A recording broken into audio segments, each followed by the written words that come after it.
বৃষ্টির ময়লা পানি কাপড়ে লাগলে নামাজ হবে কিনা খুবই গুরুত্বপূর্ণ একটি মাসালা।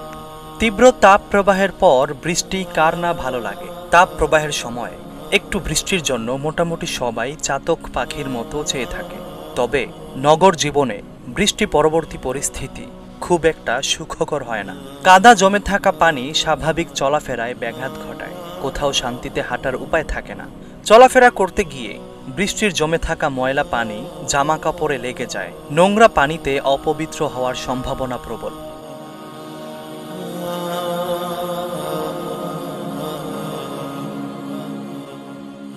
তাই কাপড়ে বৃষ্টির পর জমে থাকা পানি লাগলে যে কারো মনেই কাপড়ের পবিত্রতা অপবিত্রতা নিয়ে সন্দেহ জাগে।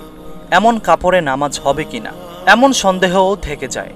এমন পরিস্থিতির ক্ষেত্রে ইসলামী আইন ও ফিকহ শাস্ত্রবিদদের মতামত হল, বৃষ্টির কারণে রাস্তায় জমে থাকা পানি নাপাক বা অপবিত্র বলে গণ্য হবে না।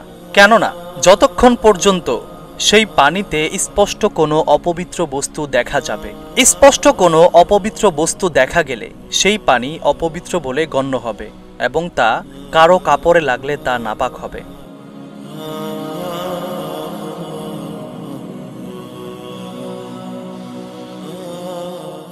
আর বৃষ্টিতে জমে থাকা পানিতে অপবিত্র কিছু দেখা না গেলে তা কাপড়ে লাগলে ওই কাপড় নাপাক হবে না, বরং তা পবিত্র বলেই ধর্তব্য হবে। এই কাপড়ে নামাজ হবে। তবে এই কাপড় পরিবর্তন করে নামাজ পড়ার মতো সুবিধা থাকলে তা পরিবর্তন করে নেওয়াই উত্তম।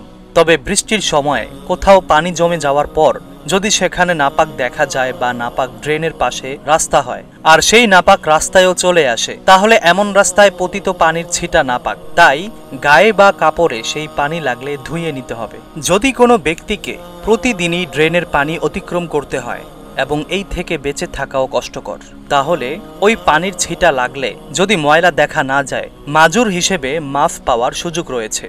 কিন্তু নাপাকি দেখা গেলে তা দূর করে পবিত্রতা অর্জন করতে হবে। বৃষ্টির পর রাস্তা কাদা হয়ে যায়, রাস্তার ওই কাদা নাপাক নয়। বিশেষত কাদায় নাপাকি দেখা না গেলে তা পবিত্র, সুতরাং তা কাপড়ে লাগলে কাপড় অপবিত্র হবে না। তাই এই অবস্থায় নামাজ পড়লে নামাজ শুদ্ধ হয়ে যাবে। তবে ধোয়ার যদি সুযোগ থাকে তাহলে এমন ময়লা কাপড়ে নামাজ না পড়াই উত্তম। বৃষ্টি হচ্ছে আল্লাহ তাআলার রহমত। বৃষ্টি আল্লাহ তাআলার রহমত নিয়ে আসে। আশা করছি সকলেই বুঝতে পেরেছেন। আল্লাহ তাআলা আমাদের সকলকে সেই অনুযায়ী আমল করার তৌফিক দান করুন। আমিন।